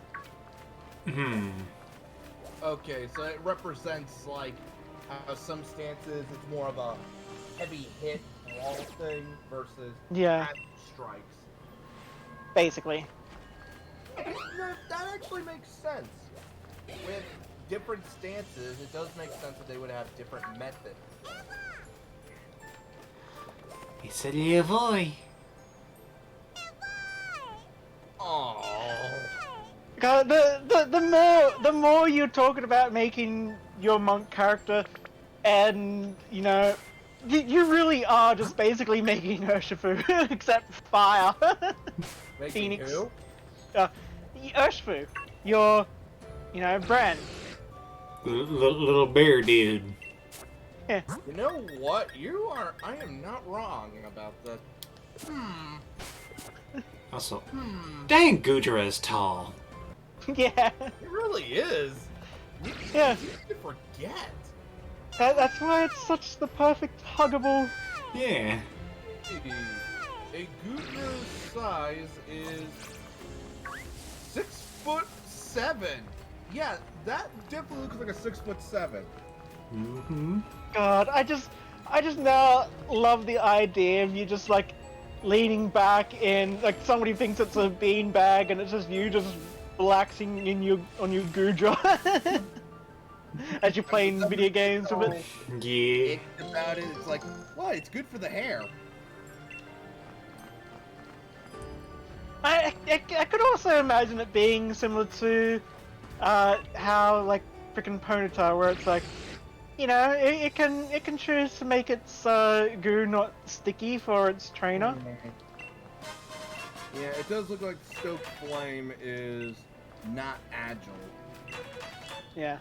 But yeah, I mean, strength. Another thing I've noticed is that while having that extra strength to damage is good, thanks to the way the rune system works, it's actually not as important since a lot of your damage is coming from the rune upgrades instead of straight up stats. So, put a few points into strength just because. but focus on dexterity and con. I mean, it depends on if you want to be agile or strength-based. How about both? I mean, you can be both, yeah. That just basically means if you go both dex and strength as a monk, you probably won't be getting the points for wisdom, so therefore you won't be really relying on key casting. That is a good point. There are some really good key spells. You still get key spells, it's just some of them do require use wisdom as your stat instead of... But yeah, monks can really be built in a lot of ways. They're very flexible. Yeah, but the problem is that I'm the kind of guy who wants to try to go as optimal as I can, but also fit my character. Yeah. So it's one of those, it's that balancing act. Because my guy's a hothead. I mean, he's got something to prove, so I wouldn't exactly call him wise.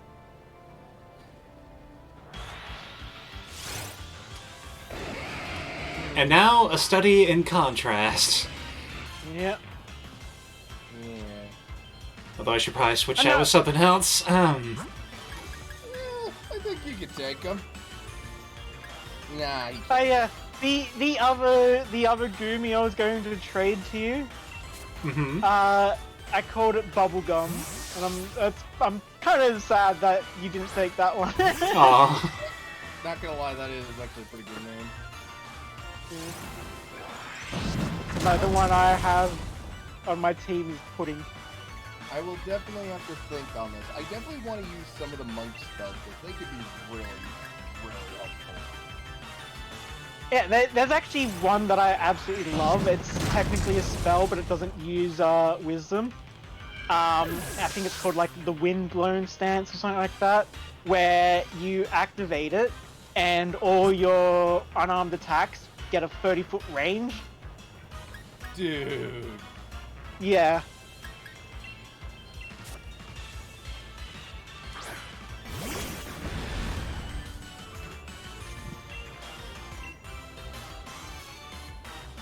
But to go through that, I think you have to go through the crane stance line. Take a look. Crane stance. Let's see. Goes into crane flutter. Let's see.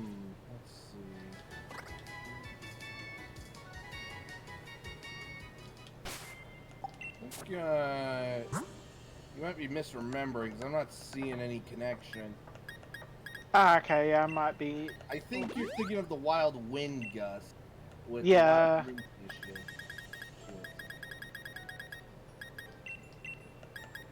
Yeah, I think I might be associating them together because I had both of them. Yeah, Wild Wind Gust. You store up energy and releases a gust of rushing wind. Make a wind crash strike against each creature of interest on a 30-foot cone or a 60-foot line. No, that's not the one I'm thinking of. The one I'm thinking of is actually...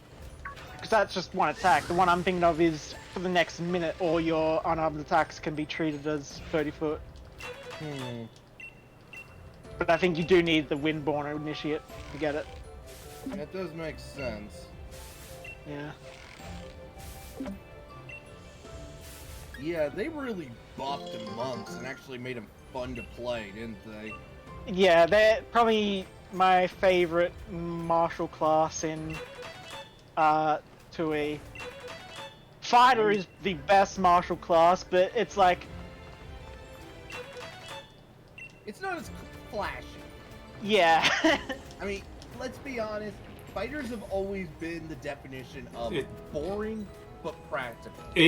Fighter, it's exactly what you see on the tin. Yeah. Yeah. What do? I fight. I fight to make sure my party isn't dead. And of course, Rangers. Rangers are actually buffed as well. That's good. Rangers have always been one of those classes that I'm like, definitely not the highest tier. Yeah. But then again, spellcasters are usually upper tier anyway. Yeah, spellcasters, like, technically nerfed. They don't have the same one-man party potential as in 1E. But they're now definitely more of like, yeah, they're still strong, just don't expect to be dealing the same amount of damage as a fighter. Yeah.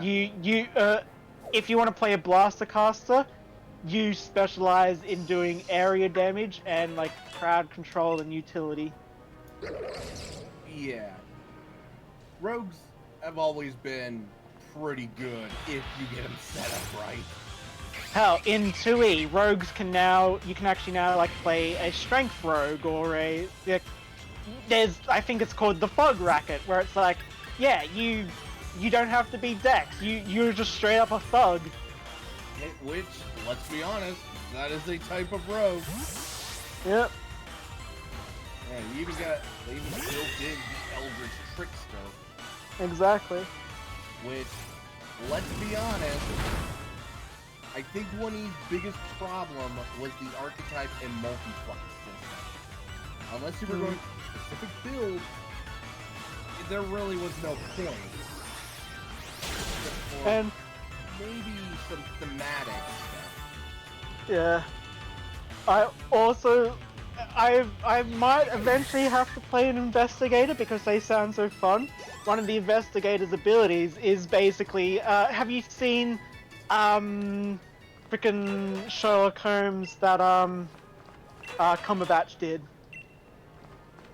Oh, do you mean the one where he basically can plot the solution out of our ass as the audience haven't seen the clue?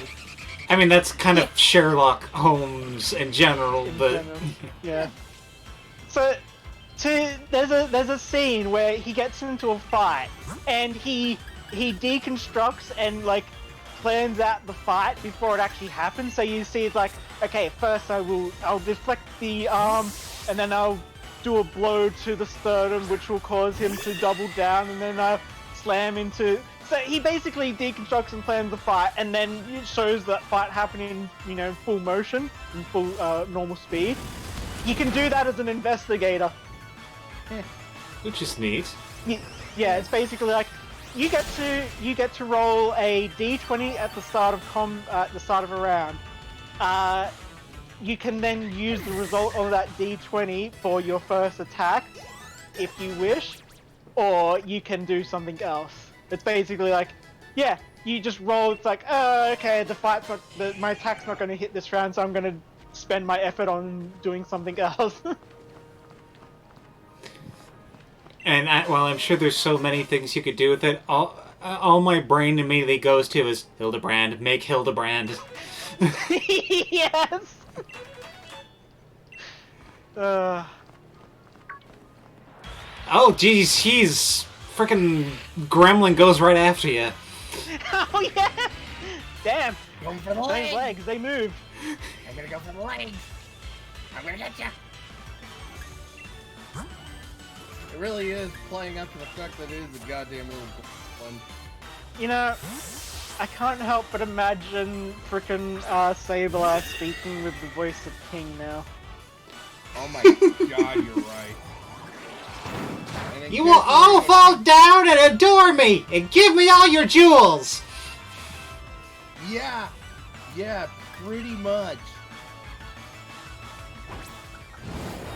God, I can't wait for the second half of season 2, because my god. Yeah. It is getting really good. And let's be honest, Okay, Bren, just to say, be careful what you're saying because Andrew is currently watching through it. Yeah. Really, you are? How far are you? I think I'm at episode 12? Yeah. Have we gotten to the part about the thing, about the person, about the thing? The thing? Have they done the thing with the thing? Yes. Yes. Boy, that was an awesome thing. But man, also just, yes, frickin' Owl Lady is fantastic. And Ida is just Grunkle Stan's soulmate, let's just be honest.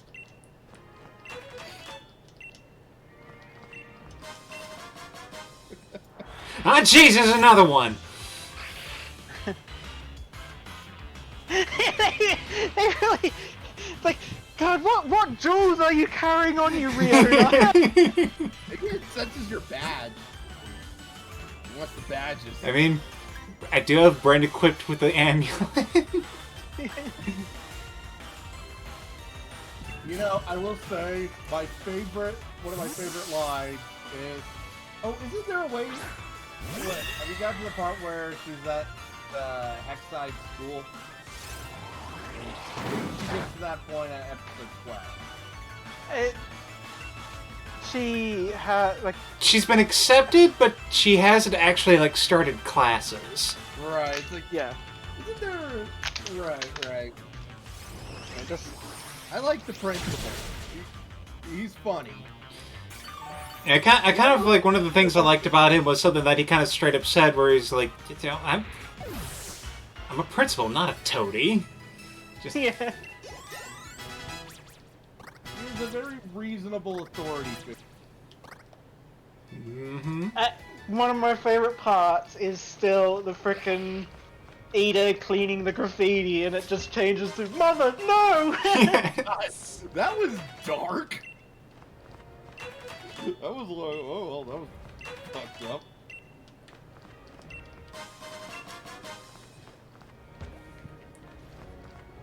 Ah, yes, the Everstone, the...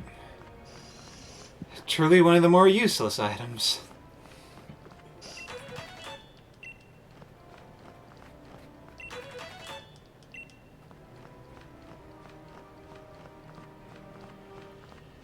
Oh, Have you actually found any of the other Reggie temples?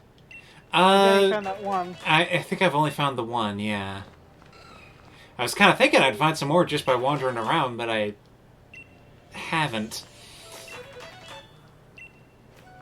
I will say, it pretty much is explicitly tells you where you find the legendary birds. There's one for each wild area. Right, yeah. So, here's a bit of a fun bit of trivia.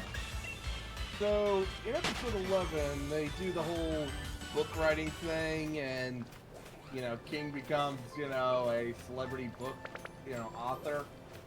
Remember that weird little woman with the big nose, with the high-pitched voice? And Yeah, she's the actual, the creator. That's Dana Terrence, the creator. But Yep. here's what's funnier. She's also the wife of Alex Hirsch, the voice of King, and creator of Gravity Falls. You know, the funny thing is, I didn't actually realize it until someone pointed it out that King's voice, like, it is basically just, Bill Cipher. yeah, it's Cypher without the extra Reverberation. filter, yeah. It is such an enjoyable voice to hear. But you wanna know what isn't enjoyable? Alex Hirsch doing Hootie. I don't know what you're talking about! Hootie has the best voice of all the characters in the series! Hoot hoot! This is such a nightmare. You wanna hear my nightmare? I love Hootie. I'm not gonna lie, he's that annoying character that actually is funny. Like, he's annoying because, and the reaction of the characters is funny. He's not annoying to us. Yeah. That's a tough act to do. Also, one of my favorite lines is like, "Oh, Luce, it's too early in the morning. I haven't even had my cup of apple blood. Don't you mean juice?" No. I freaking love that. I'm still trying to figure out if apple blood is supposed to be alcoholic or. Honestly, with the implication, I think it is. Yeah. The first Pokemon holds an ever-changing stone. Oh. Well, what do you know? An Everstone actually has a use. Yeah, that's why I brought up the temple. Huh. How about that. I was like, oh yeah, there should be a temple nearby that uses that. So wait, the ringing bell. He still hasn't figured that one out. Yep, I gotta work on that. So we need to. Okay. So if it's a held item, we need to find hold items that relate to. It doesn't have to be a hold item. That's the one. Oh. Okay. Okay. So don't overthink it like that. Got it. Right. Yeah, there is something I do appreciate about the Owl House. God, that animation is so good. Yeah, the fight scenes are so crisp. Oh, definitely. And I like Luz as a character. I mean, yeah, she's your standard spunky teenage girl that you see nowadays, but God, is she an entertaining one. I am disappointed, however, that she does not have a grappling hook. Hey, not everyone can be Mabel. Webigale. Yeah. Come on! I'm surprised Star Butterfly didn't get one, too. I mean, she had magic, so. Dude, she could have shot a grappling hook out of her wand. How hilarious would that be?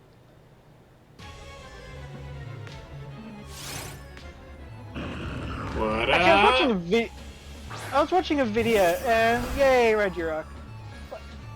Good old, Careful, he might rock you like a hurricane. Boy. But, yeah, I was watching a video that's basically kind of, and like one of the big fundamental issues with Star Butterfly. It's like it's a show that ended up focusing too much on the shipping aspect instead of the over story. How shipping ruins Star versus the forces of evil. Yeah, something like that. Yeah, I didn't even watch it, but the moment I saw that, it all clicked. Yeah.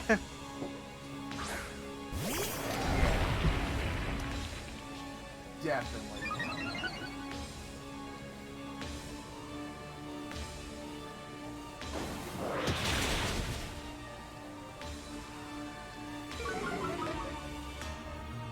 You know, it still is messed up the principal almost gutted Luz.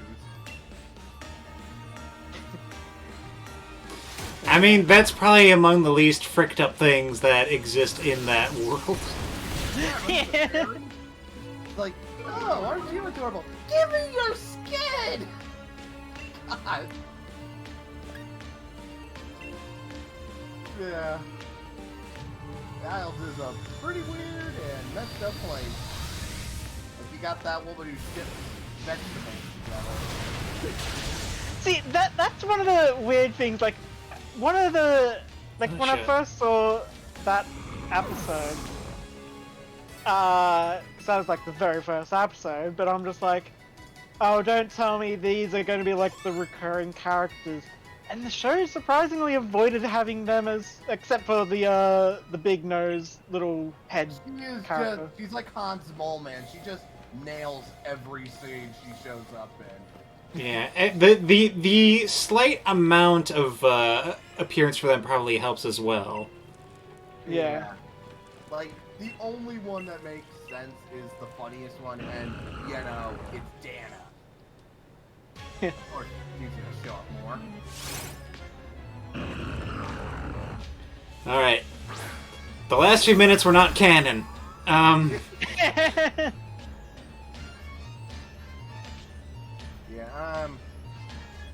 I'm just glad you're enjoying the ride, Andrew. Yeah.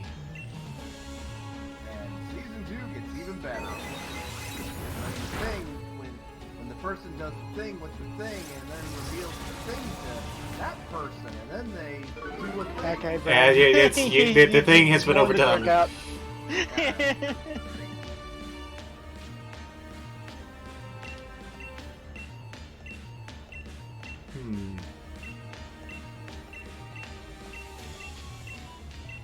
Yeah, let's see what happens when we just throw a basic Pokeball at him. Oh my god, there's no way this is gonna work. Yeah. You it would have been funny if it proved me wrong. Yeah, just to spite me.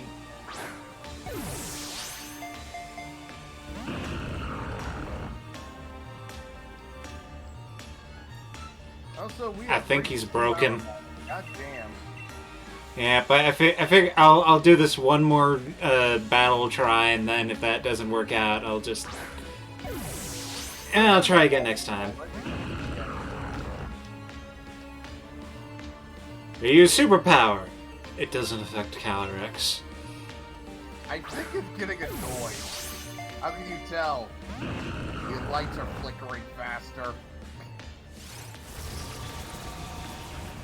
Calyrex used Curse. Just, Rotom refuses to translate. the title of this battle is "This is not very un." Yes. God, out of all the sound effects of a Pokemon, the Regis are the most... What? Have you heard the Regigigas one from the movie? No. What does it sound like? It's like, because it's happening when he's like being corrupted or something like that, and it really sounds like a record on a DJ table being scratched, like, you know, or whatever they call it when they do the sort of. What the? That is so weird. It sounds like it's basically I guess it's a good effect to sound like, oh yes, it's being corrupted. Yeah. Like it repeats and. Yeah.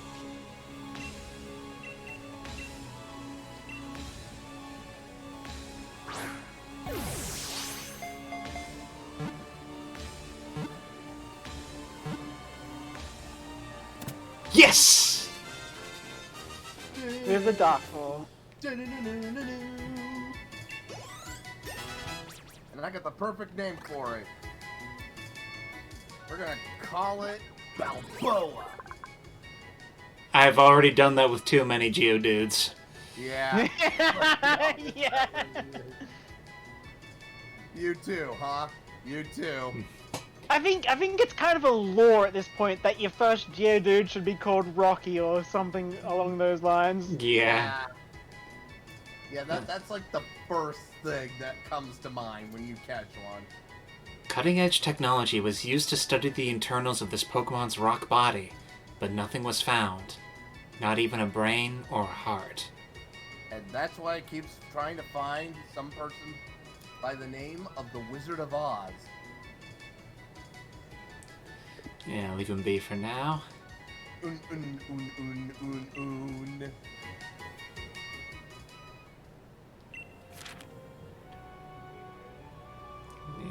Yep. In any case, this was a good chat and a good stream as always. Yeah. Oh, there's one last little bit of dialogue. Oi, oi, it's me, Peony. You looking out for yourself there, Chief? Come again, you've met the rock giant Regirock? Gahaha, smashing job, Chief. Now time to keep looking for the other giants. Keep up the good work. Alright. So, one of the things that can happen, because this is something that I completely forgot about, because, you know, once I got to the part where he was, you meet Calyrex and Calyrex has dragged him out to talk to you, and you're supposed to talk to the villagers, I completely forgot about that, and I went off on my adventure, and, you know, I caught one of the Regis. And so, of course, Peony rings you up to, you know, talk to you. And then, of course, it's like, wait, but you're currently being held possessed by Calyrex. So I just imagine, like, Calyrex breaks the possession for a moment to let him make his call, and then just he puts him straight back in. And he's not even aware. Oh my god. It's like, you won't believe it. I just fell asleep out in the open again. You poor soul. God.